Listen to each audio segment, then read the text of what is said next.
Selamat datang di kelas online Ibu Hamil Puskesmas Ngaderjo pertemuan kedua. Persalinan aman, nifas nyaman, ibu dan bayi sehat. Persalinan normal adalah terjadinya kelahiran cukup bulan dengan proses pervaginam alami dan tanpa komplikasi. Pelayan persalinan ditolong oleh tenaga kesehatan di fasilitas kesehatan. Apa saja tanda awal persalinan yang Anda ketahui? Yang pertama, perut mulus-mulus yang teratur, timbulnya semakin sering dan semakin lama. Yang kedua, keluar lendir bercampur darah dari jalan lahir atau keluar cairan ketuban dari jalan lahir.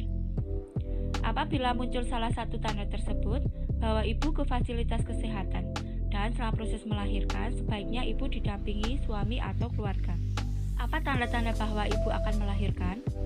Tanda-tanda persalinan yang pertama, rasa sakit yang semakin kuat. Kedua, terasa dorongan janin yang semakin kuat di perut bagian bawah. Ketiga, tekanan pada anus semakin kuat sehingga ibu semakin ingin mengejan. Empat, pecahnya air ketuban. Dan yang kelima, saat diperiksa dokter atau bidan, pembukaan jalan lahir sudah lengkap. Dalam proses persalinan, terdapat tanda bahaya yang perlu diwaspadai seperti ibu tidak kuat mengejan, air ketuban keruh dan berbau, ibu gelisah atau kesakitan hebat, ibu kejang, tali pusar atau tangan bayi keluar dari jalan lahir, dan perdarahan jalan lahir. Inisiasi menyusu dini. Ibu, apa yang Anda ketahui tentang inisiasi menyusu dini atau IMD? IMD adalah proses alami yang memberikan kesempatan kepada bayi untuk mencari puting dan menghisap air susu sendiri dengan cara segera atau setengah sampai 1 jam setelah lahir letakkan bayi di dada ibu. Kontak kulit dengan kulit minimal 1 jam. Apa manfaat IMD? Manfaat IMD yaitu merangsang keluarnya ASI, memberi kekuatan antara ibu dan bayi, dan mencegah perdarahan pada ibu. Materi selanjutnya adalah masa nifas. Setelah melahirkan, ibu akan langsung memasuki masa nifas, yaitu dimulai setelah plasenta keluar sampai 42 hari. Hal yang perlu diperhatikan selama masa nifas. Yang pertama, 2 jam pertama petugas kesehatan akan memantau kesadaran, tekanan darah, suhu, pernapasan, dan kontraksi rahim ibu. Selama masa nifas, ibu harus menjaga kebersihan jalan lahir. Ibu harus banyak minum dan mengkonsumsi makanan bergizi seimbang. Lakukan mobilisasi secepat mungkin. Minum kapsul vitamin A tablet merah segera setelah melahirkan dan minum lagi 24 jam setelah minum tablet yang pertama.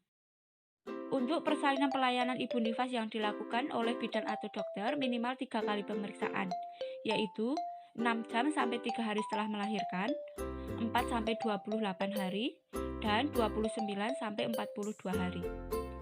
Kiat menyusui bayi. Pertama, tentukan posisi bayi ketika menyusu, yaitu bayi menghadap ke payudara dan dagu bayi menempel pada payudara ibu. Kepala dan badan bayi satu garis. Susui bayi sesering mungkin, kemudian istirahat cukup, lakukan relaksasi, selalu cuci tangan sebelum memegang bayi, dan bersihkan puting susu dengan air bersih, dan olesi puting dengan ASI sebelum menetes. Selanjutnya kita akan membahas tentang bagaimana cara memerah dan menyimpan ASI. Memerah dapat dilakukan dengan mencet payudara secara lembut, lalu mengarahkan puting ke wadah yang disediakan. Gunakan wadah yang berbahan kaca atau keramik, jangan gunakan bahan dari plastik atau melamin. Berikut lama penyimpanan ASI yang disarankan disesuaikan dengan tempat penyimpanan. Hal-hal yang harus diperhatikan, yang harus dihindari selama nifas. Yang pertama, jangan membuang ASI yang pertama atau kolostrum karena berguna untuk kekebalan tubuh. Yang kedua, jangan membersihkan payudara dengan alkohol atau betadine. Yang ketiga, jangan mengikat perut terlalu kencang. Yang keempat, jangan latihan fisik dengan posisi telungkup. Dan yang kelima, jangan menempelkan daun-daunan pada kemaluan karena akan menimbulkan infeksi. Kenali tanda bahaya pada nifas.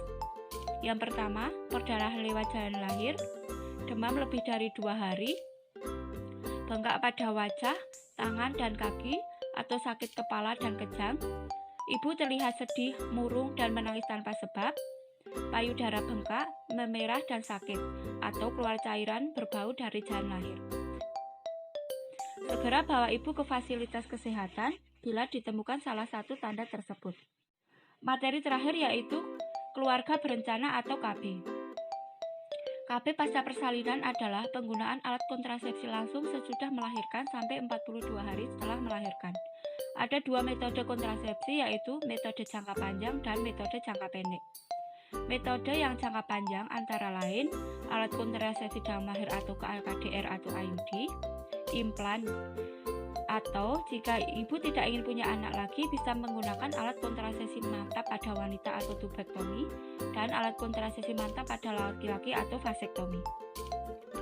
Ibu ada juga metode jangka pendek yaitu seperti pil, suntik, atau kondom. Tanyakan bidan atau perawat atau dokter untuk penjelasan lebih lanjut terkait KB. Demikian materi pembelajaran kelas online kali ini, semoga bermanfaat.